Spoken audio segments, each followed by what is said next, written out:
Hey everyone, so today we're going to dive into a story that's kind of like the grand finale of the whole Christmas season. It's a feast called Epiphany. You know, it's one of those things that can easily get lost after all the holiday craziness, but honestly, it holds the key to the entire story. I mean, think about it. We all know the classic Christmas story, right? The trip to Bethlehem, the manger scene, the shepherds, all of that. But what happens after? After the presents are all unwrapped and the carols kind of fade out. For a lot of us, that's where the story just stops. But here's the thing. There's this really crucial climax that happens 12 days later, and it basically reveals the entire point of the season. And yeah, that's what brings us to our first big idea here. The Christmas season doesn't just fizzle out. No way. It builds up to this moment of almost cosmic significance, a true, you could say, manifestation to the entire world. The word epiphany itself is a huge clue. It actually comes from a Greek word epithania, which means manifestation or unveiling. So think of it like this.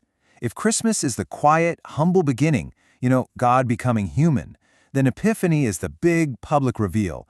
It's the moment that child, who is hidden away in a manger, is finally shown to be this major figure for the entire world.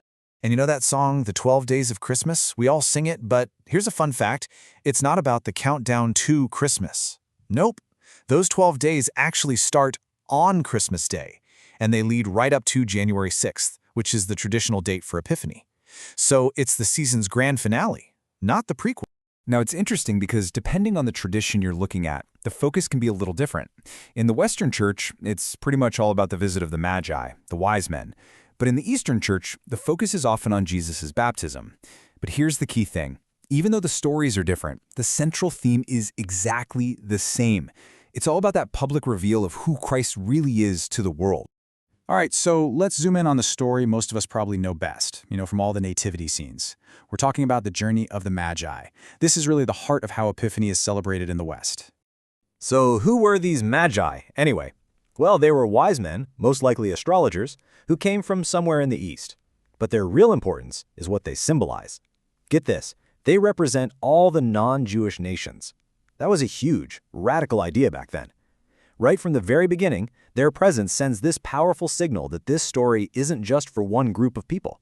And their whole journey, guided by that star, was even seen as fulfilling these ancient prophecies about foreign kings who would one day come to honor the light of Israel. And of course, they didn't show up empty-handed. They brought those 3 famous gifts we always hear about. But you've got to understand, these were not just random fancy presents. No, each one was absolutely packed with meaning. Okay, let's break it down. The gold, well, that's a gift for a king, so it symbolized his kingship. Simple enough. Then you've got frankincense, which was this special incense used in temple worship. That pointed to his divinity, his godliness. And then there's myrrh. This one's a bit of a shocker. It was an embalming spice. I mean, what a startling gift to give a baby, right? It was a direct foreshadowing of his future suffering and death. So think about it. Right there, at his birth, these 3 gifts act like a tiny prophecy, revealing his entire identity all at once. King, God, and sacrificial savior. It's incredible. But this ancient story, it's not just some piece of history locked away in a book. It actually inspires living traditions, things people still do today. And one of the most unique and coolest traditions brings the meaning of Epiphany right over the threshold of your own home. Have you ever seen this? Maybe you're walking through your neighborhood in January and you notice this strange string of letters and numbers written in chalk above someone's front door. It can look pretty mysterious if you don't know what it is, but it's actually this beautiful Epiphany tradition. So here's how it works. On or around the day of Epiphany, families will take some blessed chalk and write this inscription over their door.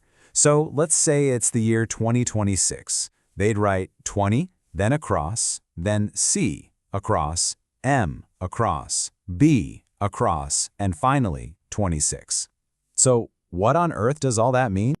Okay, so on one level, it's pretty straightforward. The letters CMB are said to stand for the traditional names that were given to the 3 Magi, Casper, Melchior, and Balthasar.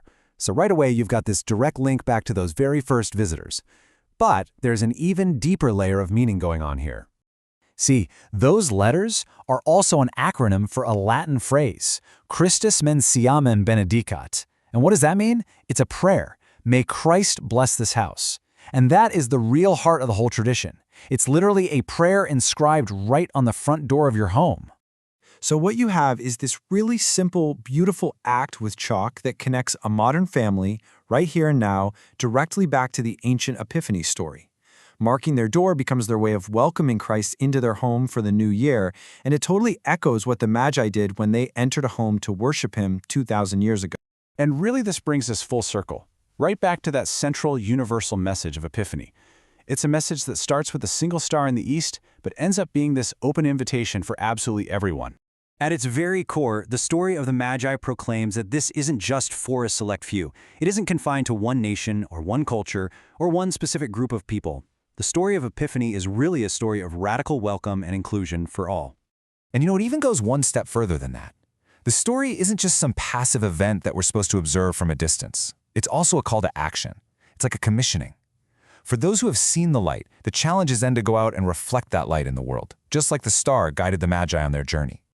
So, when you really get down to it, Epiphany is so much more than just a historical story or a charming tradition. It leaves every single one of us with this really profound and personal question that has echoed down through the centuries.